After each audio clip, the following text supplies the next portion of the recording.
That's more like it.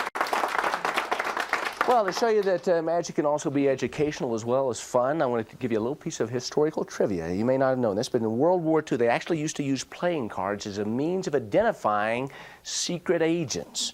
And it went way beyond just saying, okay, which card is you going to have, and I'll show you what I mean. David, I'd like you to pull out any one of these cards, and why don't you give one with a little room to write on, because I want to have you write on the card as well. Very good, ace of diamonds. And sometimes the agents would use like a code name. Mine's Finger Flinger.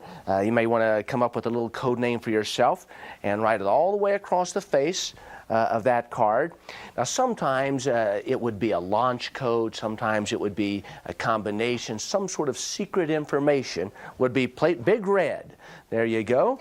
Okay. Just use your imaginations on that, I guess. So here's how it would work. What they would do is they would tear off one corner from that card to give to the secret agent. And then later on, when it matched up with the rest of the card, they would know that he was, in fact, the original guy. But sometimes one of the enemy agents would get hold of that card and he would go ahead and tear the rest of it into pieces. So even though that agent had a definite identifying corner, go ahead and just take one of those corners there, the rest of the card was torn into pieces. Now fortunately, however, the CIA was smart enough to employ a magician at the same time.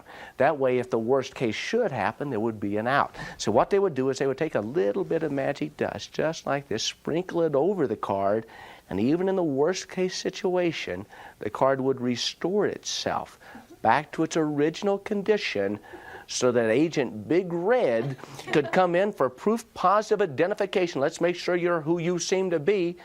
By golly, you are. Big Red, good to see you.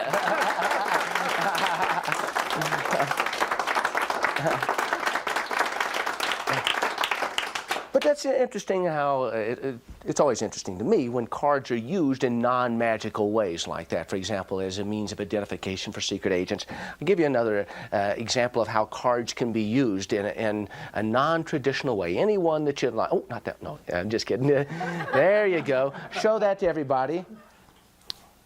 There you go. And I'll take that card back. It doesn't matter if I see what the card is. It's not that kind of an effect. I'm just going to lose the cards into the deck for a moment because this isn't about memory. It's not about gambling. It's not about sleight of hand. This is all about suggestion, perception, and hypnosis. I've taken a small block of cards from out of the deck, and if I give them a tiny pinch like this and start to spin them around, you'll notice that the patterns on the cards start to create a very mild form of hypnosis known as lucid suggestibility. See, you probably don't feel anything. It feels perfectly normal, and yet the degree of suggestibility that now exists is amazing. Say if I were playing 3-card Monte, and I were suggest to you to pick either the top, or the bottom, or the middle card, you would be compelled to select the bottom card. Isn't that amazing how that works? Let's see if you got lucky. Oh, and it just so happens that that is, in fact, your card. But the nature of suggestibility is such that if I were to suggest that that card was also on top of the deck, you'd see that card on top as well as the bottom. Now, if I were to go on to suggest that that card was in the center, it would actually seem to be in the center as well. So at this point, it would seem as if those cards were in every position. But if I were to suggest that your card wasn't here at all, in fact, that there were no faces on the card, it would seem that all you saw was backs. In fact, if I were to show you the top card, it would seem as if it, in fact, was nothing but backs. So the bottom's got nothing but backs, the top's got nothing but backs, even the middle has nothing but backs. So at this point, it seems as if your card is not only not there, but no cards are there, nothing but backs.